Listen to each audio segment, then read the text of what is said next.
I'm going to welcome our panelists in a minute, but I just want to say that very excited for this opportunity to have this panel discussion today.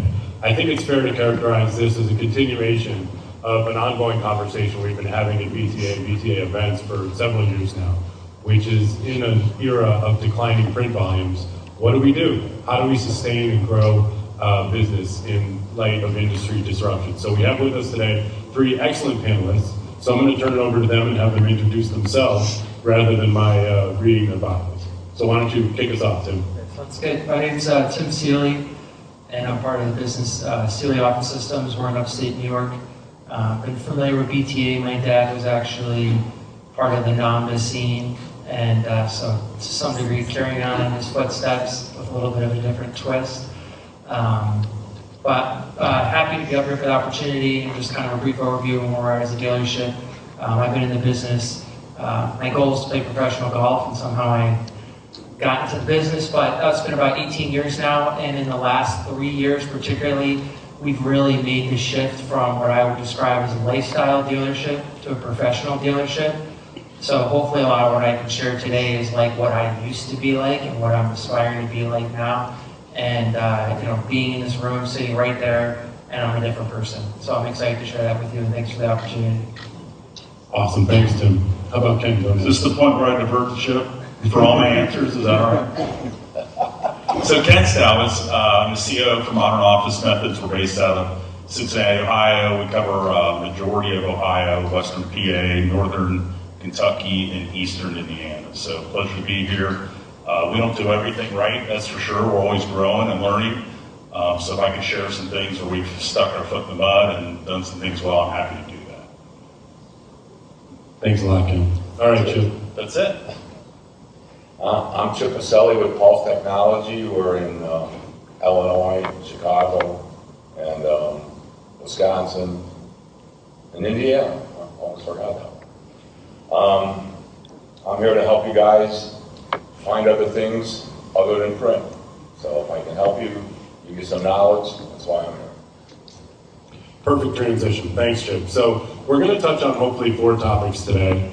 We're going to talk about some shifts in the industry that I think are affecting probably everybody in this room.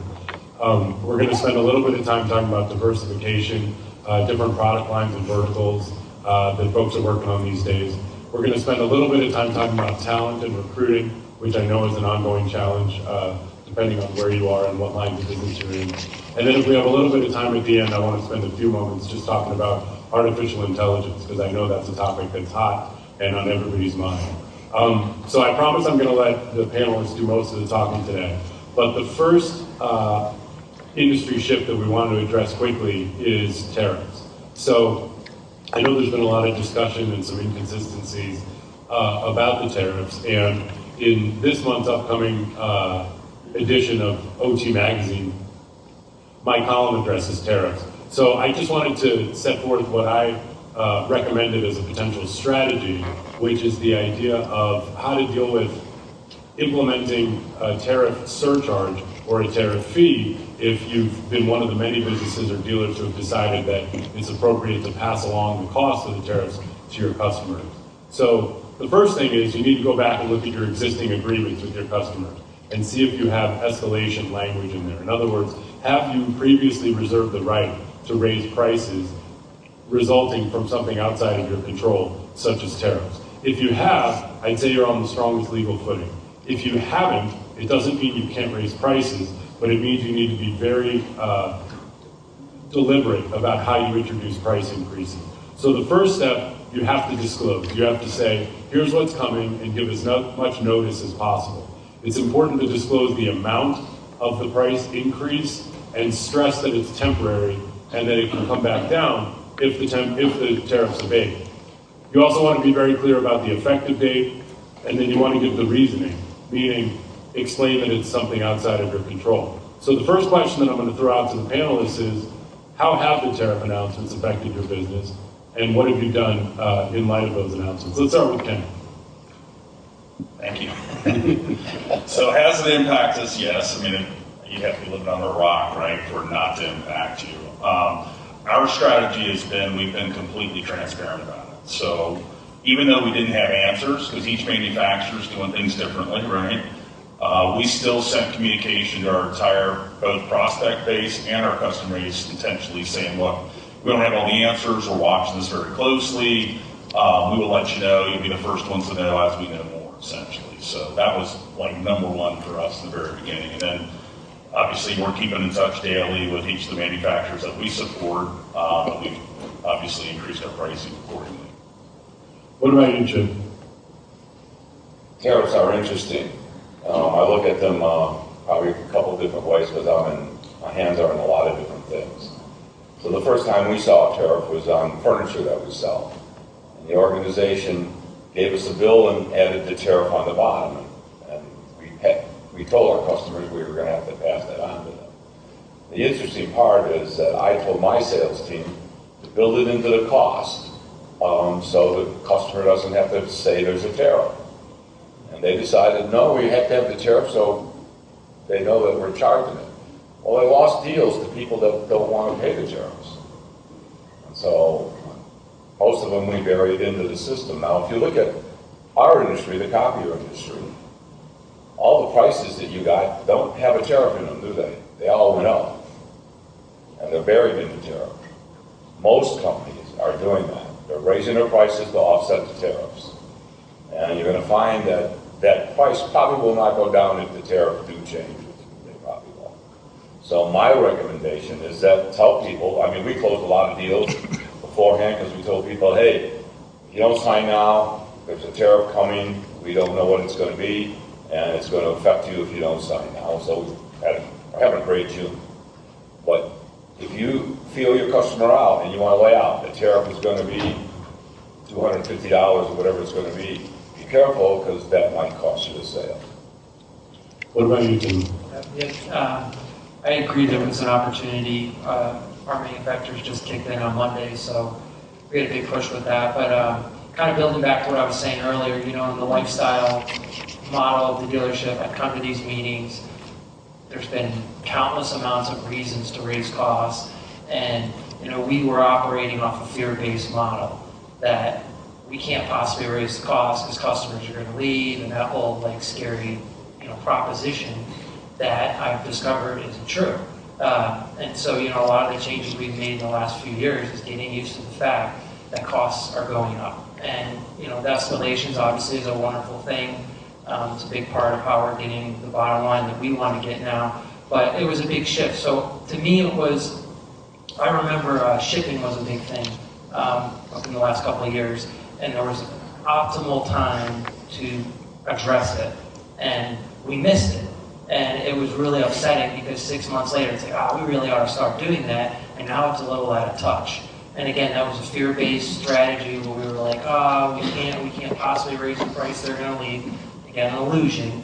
But so a lot of what we've found is that when these things come, just act accordingly. Don't find yourself 4 months later doing something that you should have done right while the topic was hot. So, and it is what it is.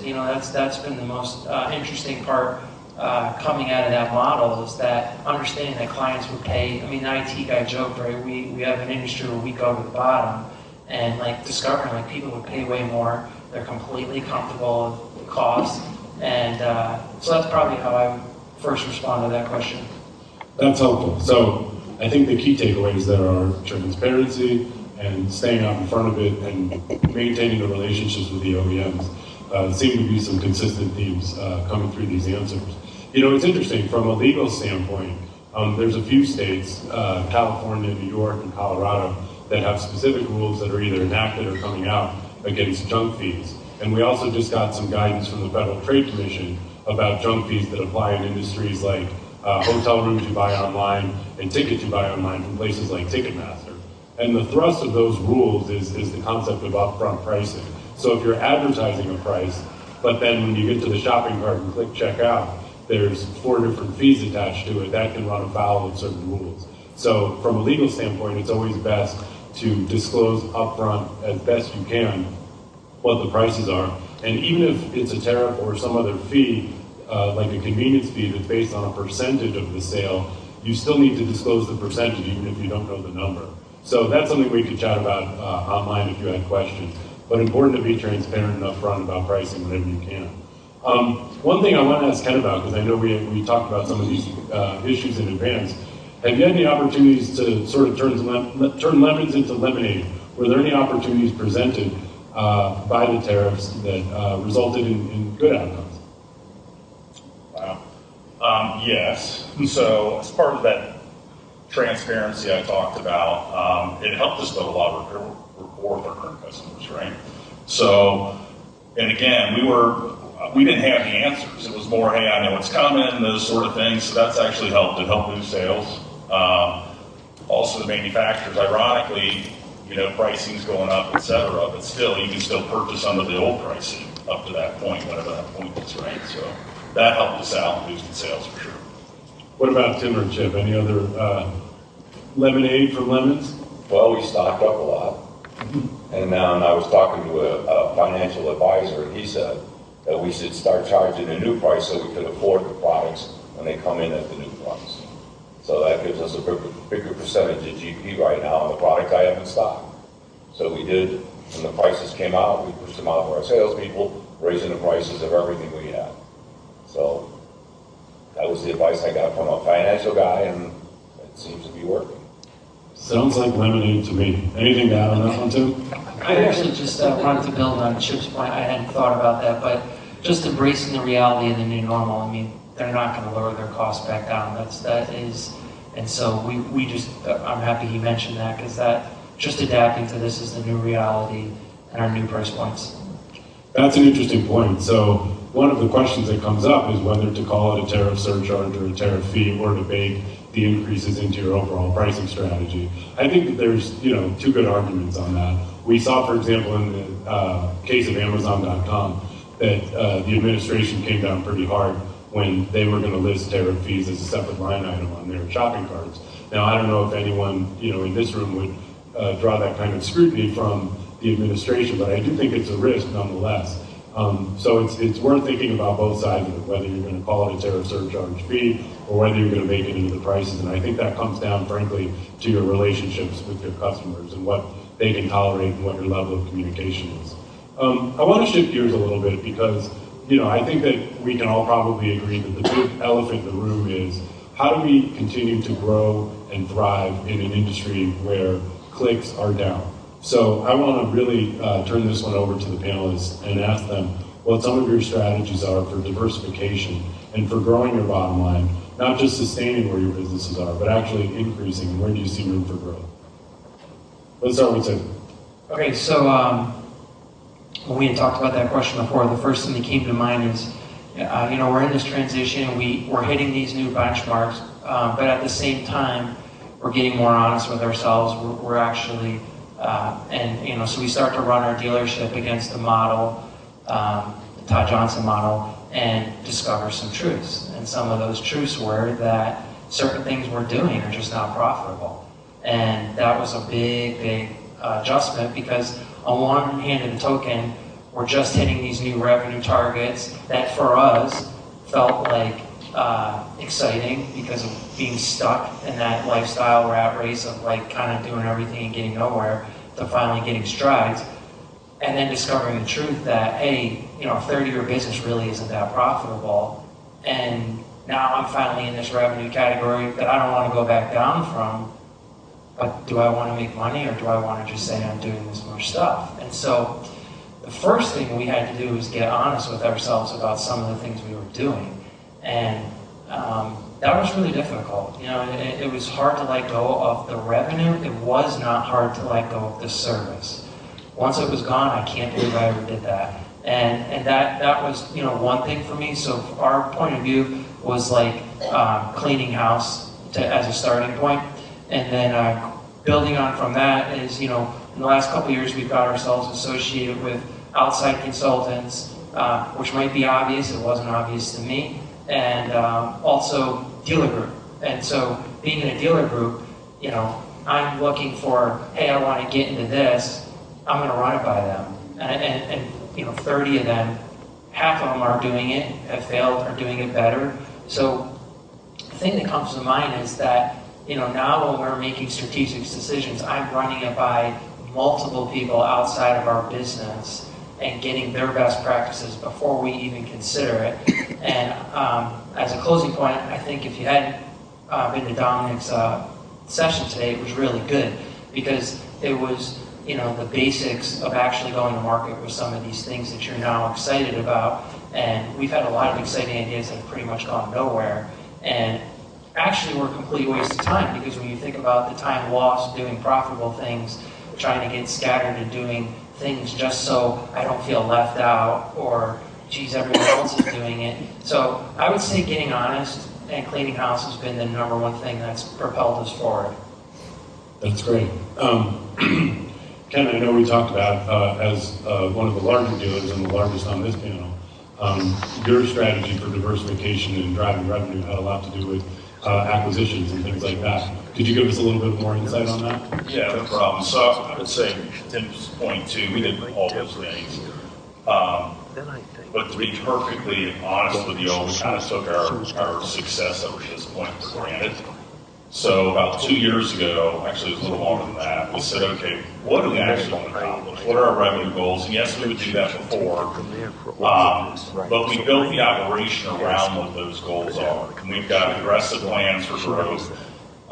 And we also said, you know what, when we accomplish that, our business is going to look totally different. We need to have more scalable processes, scalable people, all those things in order to do that. So in order to achieve those goals, we also had to look internally and say, where are we getting our business? Where's that coming from? And oh, by the way, where's our profit coming from as a business? So we took a hard look at that, looked at a ton of data, and then we changed our marketing strategy to go after where we were super successful. So we did that. That was number one. We also looked and said, okay, again, where's our profit? Where's our revenue coming from a product line standpoint, vertical market strategy standpoint? And then we went and said, okay, who's not doing well in those areas from a competition standpoint? Some of those are manufacturers. Some of those are dealers in our territory. So then we had specific plans in place to hurt them. And we're doing that today. So that's another part of our strategy. And the other one was, okay, what are adjacent businesses that we can get into? So we've had a managed service business. It's called Optimized IT. It's intentionally branded differently, but under the mom umbrella. We've had that around for 30, 40 years or whatever. We are in a best practice group for that. But then we also looked at the cyber side and said, okay, how can we build this out? We need to have a whole new skill set for that. So we started a separate cyber business. And some of you met Keith, who's in here, or one of the other DTA meetings over the years. That's what we've done. And we also looked at 4 different pillars within our business, because that's where we're getting our money, that's where the growth is, it's also where we're getting our profits. So production print's huge for us. Wide format's huge for us. MPS, obviously, that's been a staple of our business as well. And then the solution side. So that's what we've been doing. Thanks. Chip, I'm curious, you and I had a conversation a few days ago to prepare, and I was really curious about one of the product offerings that you had, which was the sort of holistic approach to conference rooms. I know you're in water solutions, coffee solutions now, AV, furniture. I'm curious if you could share a little bit with us your philosophy and thinking about how you engineer the product where you provide whole conference room solutions. Well, we've always been sort of an AV. We've always sold interactive boards, and we've always put them in conference rooms. And with that came sound systems, because a lot of conference rooms don't have good sound systems. And so about a year ago, we decided to do a conference room as a service. So we put programs together where we supply you with the interactive board, the sound system, conference table, and the chairs at so much a month. Personally, our company is always looking for reoccurring revenue. So everything we look at, everything we do is about, okay, how much am I making every month on this particular product? Conference rooms as a service. I mean, we were probably the first people that sold interactive boards with a maintenance contract. We sell LED walls with a maintenance contract, because when they break, somebody has to fix them. In fact, it's funny because when we do quote LED walls, people are now asking us, what's the service on it? Because their issues have been before, no one fixed it. They couldn't find anybody to fix it. When you're talking about an LED wall, it's not hard to fix, unless one of the transformers burn out, but the little pixels, it's just a piece you take out, you put a new one in. And a lot of organizations in the past don't keep parts past 7 years. And, we're from an industry where copiers live forever, right? So we found we needed a product that would have a little more staying power than 7 years, and we did find that. But as Greg said, we have our hands in a lot of things right now. And to do that, you have to have specialists. I have a specialist that does the conference rooms, the LED walls, water machines, coffee, all the coffee water guys doing that all together now. And so you have to do what you heard here. You have to look at that every month and see if is it profitable, and if it's not, can you make it profitable? And if you can't, cut it, move on. But as we know, print is going down, so we all have to look for other opportunities. A lot of you have jumped into IT. How many are making money in IT? That is the hardest place in the world to make IT money. I'm in Chicago. There's probably 12,000 guys working out of their garage selling IT. And to compete against them, it's a price situation, and you can't make money at a price, as you heard from Tag earlier today. So you get a lot of knowledge here. You got to take it back to your offices and talk to your people, put a plan together, figure out, okay, if I'm going to go into conference room as a service, if I'm going to go into water, what does it take? How many people does it need?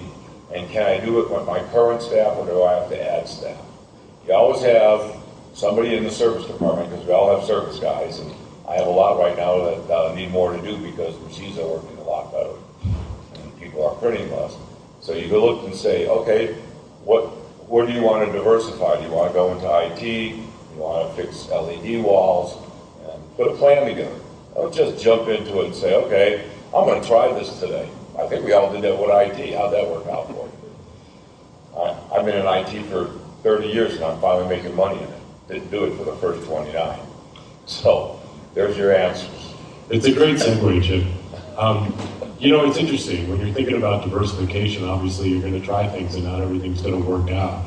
I'd love to drill down and see if anybody has any specific examples about making an investment, making a decision to go in a direction, and then deciding ultimately to pull the plug because it wasn't going the way that you planned. How do you make that decision? How do you know when it's time? I'm happy to jump in on that. Go for We it. made a lot of dumb decisions. Take it away. Ours was on the IT side going back probably 10 to 12 years ago. And, we went to all the best practice groups, all that fun stuff, and our egos got in the way because we said, hey, we can build this all ourselves. We can do it. And we failed miserably.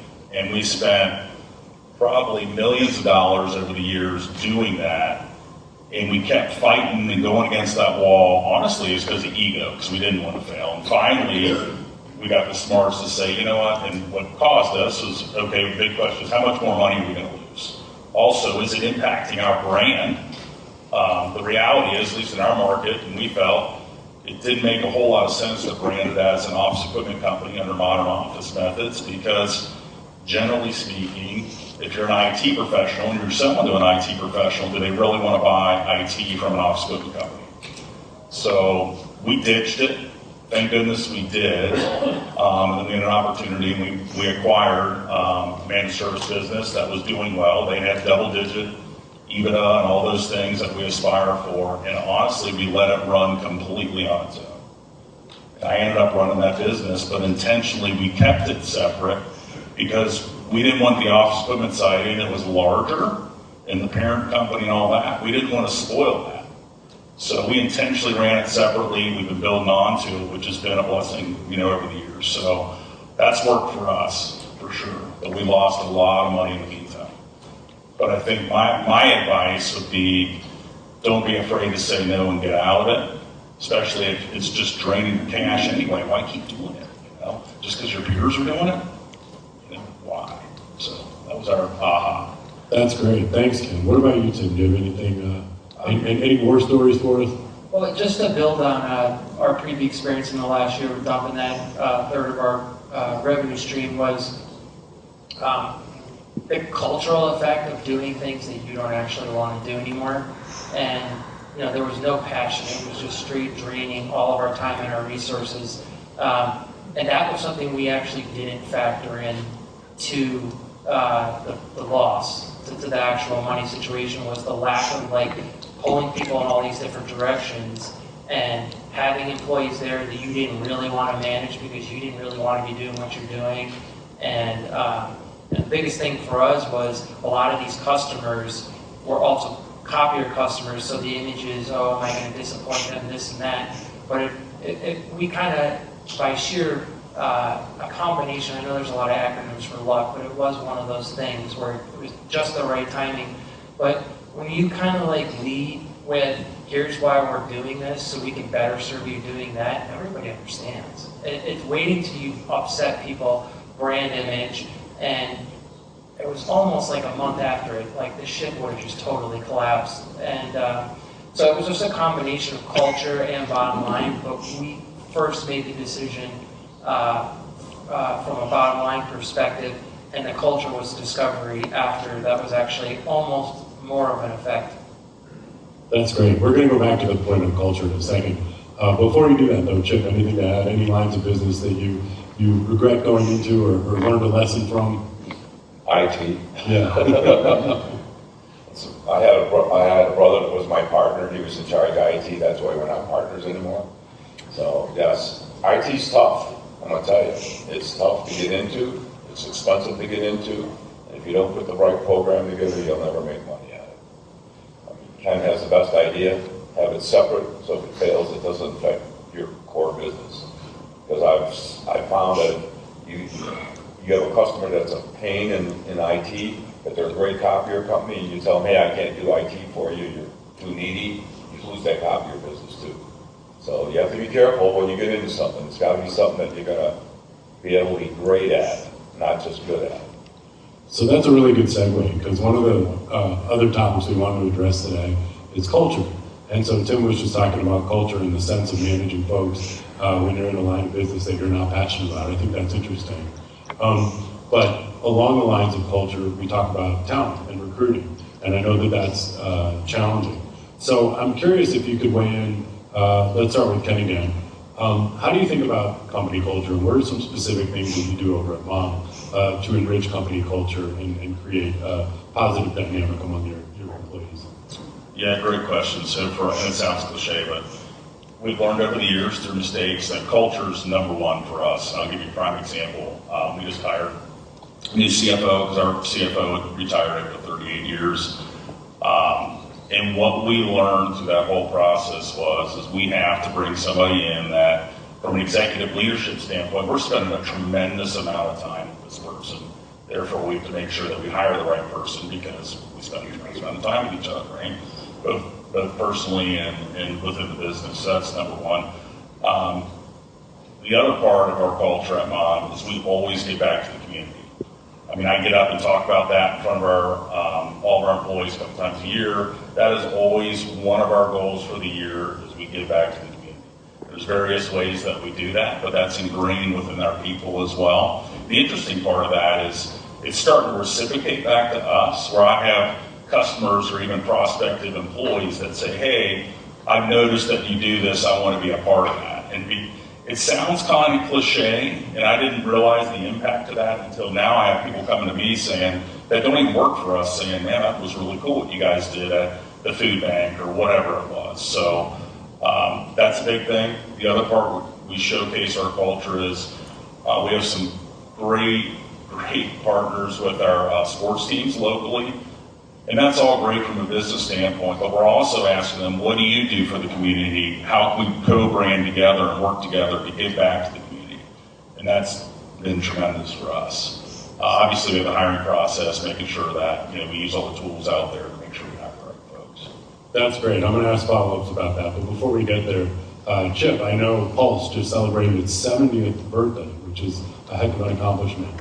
I'm curious how Pulse thinks about culture.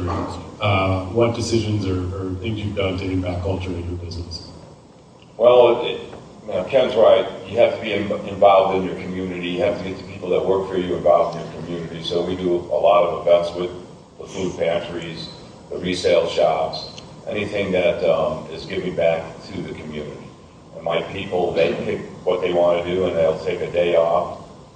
And the whole company, most of the company will go over there and put bananas in a bag or potatoes in a bag or whatever. And it goes on to our social media, and that's really, if people want to really be involved in their community, they're going to come and talk to you about a job. And we find that gets us more people to come to us because of what we do in the community. Our culture, I mean, a culture is something you always got to work on. You know, young people today, they like to do things together, so you have to do a lot of things. We do a lot of cookouts, we do bowling night, we do have Christmas parties, we do parties. We just had a 70th anniversary party. So we do a lot of things that they want to do. We have a culture committee, and they meet once a month to say, okay, what are we going to do in the next 6 months? And they plan out. If it's barbecue, we're going to go to a local, we have a local baseball team that we do a lot with, so we do a lot with them. We always have events over there. They have events, they say, hey, come over and be part of our events. We have a lot of customers that call us up and says, hey, listen, we want you to be part of our event. Can you bring your team over?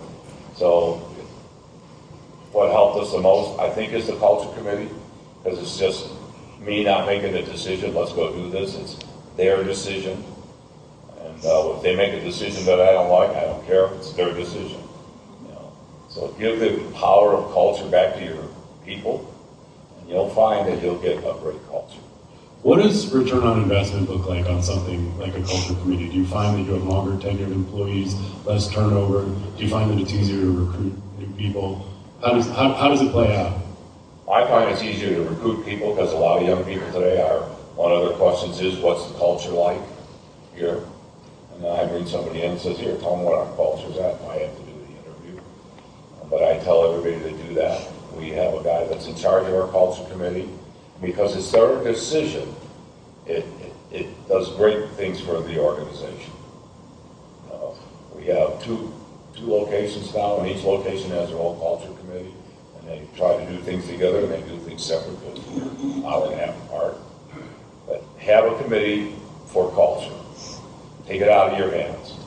Take it, if you have an HR person, take it out of their hands. Let your people decide. And you'll find that you will be really involved in the community, and you'll do things that they like. And if you don't like it, too bad. Thank you.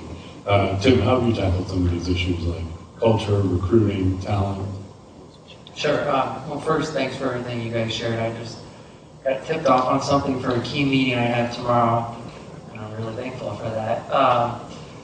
A basic thing, again, from leading from lifestyle to the migration to professional dealership, the way we hired people, starting with writing the right plan, write the right financial agreement. For me in the past, a lot of my, what I would have called recruiting would have been focused on sales. And, there's always going to be an appeal to work for a dealer. There's always going to be interested people within the industry if your dealership's doing pretty good. I would go out and chase these people with money and overpay them, write the wrong agreement, come in under high pressure, and that affects so many people. Tenured employees, they can sense it. I don't know how they can sense it. I never told them though what I pay people. But people can tell when someone's been brought in and something's out of whack. Like you're bringing the big guy in, you're going to pay him something that has no relevancy to what everyone else is getting paid. And I know that sounds basic, but I cannot tell you how many times I made that mistake of going out. And so, through consultants, different things, we would go through processes like, hey, have you ever thought about making sure, who's interviewing these people besides you? And the answer was usually nobody. There was no collaboration. There was no anything. And so now it's like this whole changed thing. But the reality is, as a dealer, and again, in a fear-based model, I always assumed I had to pay people way more than I did. And that was the thing I still can't believe to today. People come into an interview and they want to talk about six figures, and I'm like, there ain't no way they're taking what I'm about to offer them, and they do. And so that begins the process of getting things off on the right foundation. That's just one piece of it. But when that financial process is wrong, it's never going to work. And the effect that has on everybody is one of the big lessons that, I was responsible for. Was was a big thing to me. And, I come to these things, and a lot of things got mentioned here today. a lot of which we're doing now. But you hear the term cliche, or it's not rocket science. But the reality is that I discovered that most of the processes weren't rocket science. But like, for example, we never used to do team meetings because we're all too busy. We're just running around, it's crazy, we don't need to do these things. And, we're finally doing them. We do a nice quarterly thing, and just recently, new for us, I don't know if it's new for everybody else, but we showed everybody our finances. Really, I think it was the dealing group I got the idea. But bringing people in and showing them that they're in a thriving company was a really vulnerable thing for us to do, especially because I've never done anything like that. And, only one guy asked for a raise the next day. It wasn't nearly as scary as I thought it was going to be. And he needed a raise. But the thing is that showing people that they're in a thriving company that is stable. I assume that everybody knows we're stable because I'm such an entrepreneur who's never going to give up. But that's not where they're coming from. They're coming from, how am I sure that I'm going to get, how am I going to make more money? Employee raises, not the easiest thing to have, gotten used to, but I get in these groups, everyone's like, this is what you got to do, you got to build it in. That's why we got to always be planning on raising our costs, but making sure we're giving people, a famous acronym of job is just over broke. And we were creating a culture of providing jobs, not careers. And that's something that we're really focused on now. And the last thing is understanding, I just had an employee, last week I was at a trip to Michigan, and this lady wrote me this email. It was her 20-year anniversary, and I didn't do anything. And it didn't even cross my mind. I was almost shocked that she was offended, right? Because I don't care about people, and I'm responding to things like, me and a couple of our managers were like, well, I don't. So it was kind of the discovery process that everybody has a little bit of different taste for validation. My source of validation isn't going to be the same as other people's. So it was really an eye-opener through pain. Like, hey, that was a big deal to them that we didn't actually do anything for them. Now, we, financial things, but they actually wanted recognition. And so it was like kind of just responding to mistakes and actually changing them. And so tomorrow, this person is now going to be promoted to head of culture committee. I didn't know what I was going to call it, but that's what we're calling it. It's tomorrow on Zoom. And I was looking for the words because I'm like, what do I say you're going to do now? Because I was like, hey, you know what? We made a mistake. Help us change it. And that was the thing, is like just owning it on the spot and making that change. And that's been a big thing for us. It's a great point. Go ahead, Ken. One thing I want to comment, and this is build our culture, and I didn't think about it until now, is so think about in your business, what areas do you need to improve, right? And that sounds, again, cliche, but could it be you need to reduce parts expense? Could it be that you have a sales opportunity, make sure that you can support it or whatever? What we've done, or you're trying to get a team to do something that they're not doing today. And it'd be easy to go in, and especially, in executive level position, go like, you have to do this. Well, one thing we've done well is we've incentivized the team or whoever's involved to step up and actually improve the area. So prime example, we've got, we feel in our business we can use the remote tools better. SDS is a prime example. And I want the field team to use that because obviously it'll save us a bunch of money and all those things. Well, one thing we're going to do with the team is say, okay, we're going to ask for volunteers first. They don't know what's in it for them, but I want to see who's going to step up on the team and actually get out of their comfort zone and do something, right? And we've done this numerous times with various initiatives. Then those folks who step up, they do what we ask them to do. They look into it, they start utilizing the tool in this case, etc. They have to present to their team, their peers, on how it helped them in their job, and then we hand them cash in front of everybody. So we did this with N+ training for all our techs. Whoever were the first group to do it, we hand them $2,000 in cash in front of their peers and said, thank you for stepping up. And everybody else was like, well, how can I do all that? Well, it's like, well, no, you had your chance. Now we're going to start moving the whole department that way. But the pioneers of that initiative, we reward and we reward them heavily.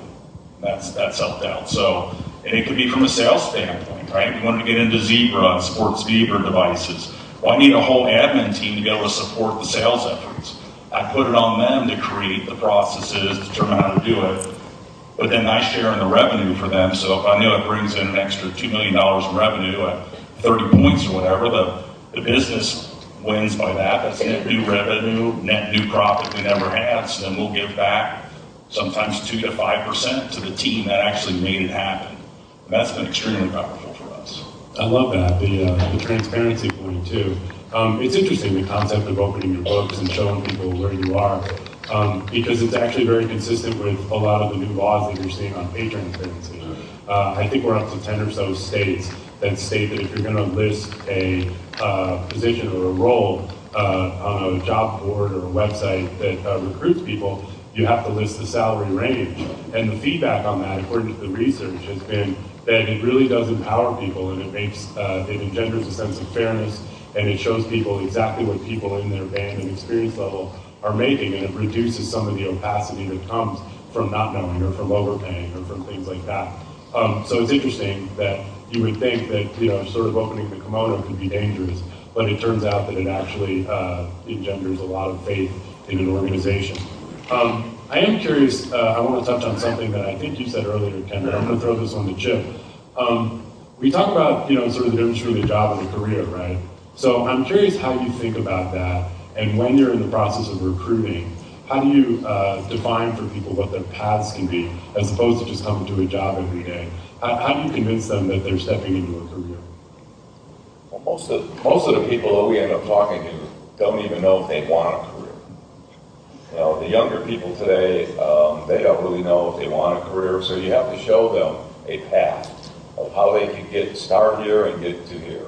So, especially on the sales team, we hire a lot of young people to start in the call center, where they're taking calls or calling out, and then their progression is to go to the next step, calling out or going on appointments. So you have to show everybody a career path today. If you go into my organization, you'll find a lot of people that work for me are what I call wayward children. They needed someone to take them by the hand and say, this is what you need to do in your life. I have an employee that's been with me since he's 16. I think he's 63 now. He was a kid that didn't know what he wanted to do, and now he's my service director. I have a guy in my warehouse that started delivering machines and stuff, and now he's in charge of my whole warehouse of cars. He's been with me for 16 years. I'm an ex-Boy Scout leader, so I look at people and say, okay, what do you want to do in life? I had a guy that's 65 years old come to me and says, listen, you're in production print now. I want to sell production print. I used to sell it, and now I work for an organization that doesn't have it, and I really want to sell it. I got 2 years left in my life. I want to sell production print. And I said, well, come back with a business plan on how you're going to find the opportunities. And he did that, and we ended up hiring him. But you have to have a conversation with these people about what they want to do in their life. Because a lot of them just don't know. And then if they figure out if they're going to be good in sales, service, IT, whatever, putting sound systems together. That's how we ended up in the sound business. I found a kid that's all he did was play around with sounds and sound systems at home, and so we taught him how to do everything and gave him a career path. But you have to give people a career path today. A lot of times they don't know they want one, but trust me, eventually they're going to need one. Ken, I see you nodding your head. What can you add? I'm still on the viewpoint. I don't know if we have to show them a career path or not, but that's just my experience. What I feel we need to do, to your point, is have the conversation and find out what their aspirations are. Because the reality is some people the job is a means to do something outside of work. And I totally respect that. They might just want to stay in that role forever, which I would be totally fine with that, as long as they're darn good in that role, right? That's up to us as leaders to make sure of that. There's others that, if you feed them more information, invest in them, that they can grow and be future leaders of the business, and I think that's important as well. So we have a future leaders program that we have, because I truly believe in my heart the middle management layer within our business is the future of our business. It's that simple. Because I won't be around forever. God willing, Kevin will be around forever, but he won't be around forever. And that's that layer that we have to invest a ton of money on and I'm happy to do it because of the future of the business. So that's worked for us. Tim, you had mentioned earlier you went from being more of a lifestyle type business to a professional organization in a stricter sense. So I'm curious if you can weigh in on recruitment, talent, retention. How do you define career paths for your folks? So, one of the things, our organization is 20 people, and everybody is, I think, we're under 50, I think, under 45. Some of it's vintage, so it's young, and that's who we're, and I think we're doing a pretty good job of setting the tone. From an organizational standpoint, we had to get serious. Some of the dream that my dad passed on to me was someday. And then you take a real look at the immediate, you take a real look at your future and say, well, what is that actually going to look like? And we just went through that in transition. So we had to take a look at that now, but you got all these people, and I completely agree that it ranges, because in that last company meeting when we showed the finances, the sales guy that got most offended by my job acronym is the one that sells for the lowest margin. And I said, okay, well then we can work. And then a lot of the service guys were benefits guys. They wanted to see how's this going to work. So it was a different kind of thing, but it's really, really interesting. I mean that, like, how are these people going to retire here when they get into their 50s and get serious about the fact that, like, how long are you going to work and how's that actually going to look? And so we're kind of in the process right now of trying to figure that out. It's like, that was an interesting point of view. Like, I don't know if we're responsible for, their career path. But it is interesting, like, it's a different retirement that we're looking at. And I'm 41, and I think it's all changing as we speak. So it's going to be really interesting in a year from now. And then the last thing I'll say on that, but the thing with Emmett Smith today, he talked about, the ball. And when he got, in terms of the football, he brought it right down to the football itself. And it made me think, like, we talked in Dominic's thing, like, what is our football and in our industry? What is our football in our business? And that's something I'm going to take home with me and really try to process what is really the thing there. And that was one of my takeaways. That's great, thank you. We have just a couple minutes left, but I did have a couple deer in the headlights moments with folks I've been talking to at this event. And it has to do with artificial intelligence. More importantly, what protections are you taking to make sure that you're covered in case there's anything that runs outside of the job description or the policy? We mentioned it. I mean, first and foremost, you have to have a solid policy. And ironically, not many folks have that. We do. It took us some time to create it. And then, oh, by the way, we have to police it too. That's the other part of it. And we have to communicate what that policy is to the entire team, because at some point AI is going to transcend all the departments. So that was number one. The other part is I kind of get hung up on the AI thing because we really think about it. We've had AI at our fingertips for years, but we didn't call it that. I can give you numerous examples. CEO Juice is a prime example of that. They've done a phenomenal job giving us data and allowing us to do things with it, right? So it has been out there before. The word of caution, and I preach this to our team all the time, is you really need to identify what's the business need that you have today? What's the pain point? And then say, okay, what are the tools or the AI tools or whatever to help alleviate that pain? Because if you're just jumping in AI, time's up. Let's go. But if you're just jumping in AI just because, you're going to spend a lot of money and be chasing your tail. So that's been effective for us. Key Point's done a nice job helping us with that. West McDonald has too. But the first thing is we have a committee that it's a cross-functional team committee, and we just analyze different tools that are out there. We review that against our policy, and then we decide as a business what tools we're going to implement and why we're implementing that across the business. Because there's so many shiny objects out there in the world of AI, you can accomplish nothing, right? Or you can end up having 8 different computer programs out there that you might not even know that's on your network or how people are using it, and it just creates noise within your business. So that would be my word of caution. That's really helpful, Ken, and I think that's a good place to stop.